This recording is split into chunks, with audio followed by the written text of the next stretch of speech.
Bonjour tout le monde. Aujourd'hui, on va voir la leçon de grammaire. L'adverbe de lieu et de temps.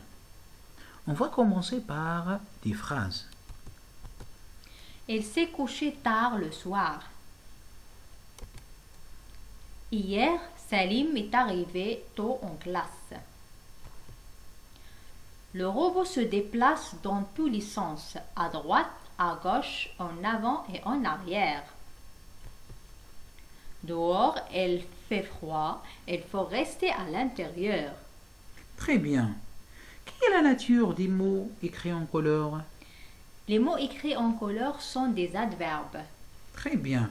On a déjà vu que les adverbes sont des mots ou groupes de mots qui précisent les circonstances dans lesquelles se déroule l'action présentée par le verbe.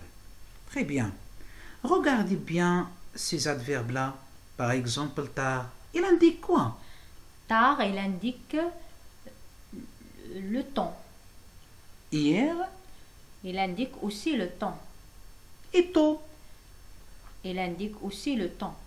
Très bien. À droite, à gauche, en avant, en arrière. Tous ces adverbes-là, ils indiquent tous le lieu. Très bien. Dehors. Dehors aussi indique le lieu.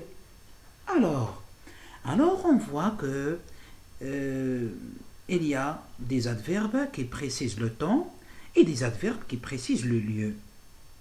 On les appelle les adverbes de temps et de lieu. On retient. L'adverbe de temps donne des précisions sur le temps. Par exemple, hier, demain, tard, tôt, aujourd'hui, etc. L'adverbe de lieu donne des précisions sur le lieu.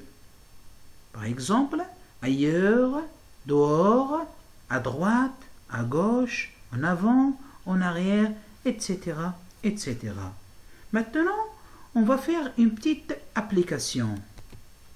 Souligne les adverbes de lieu et entoure ceux de temps. Parfois, c'est un adverbe de temps. Très bien, Ailleurs, c'est un adverbe de lieu. bien, Autour, c'est un adverbe de lieu. très bien, Derrière, c'est un adverbe de lieu. très bien, Maintenant, c'est un adverbe de temps.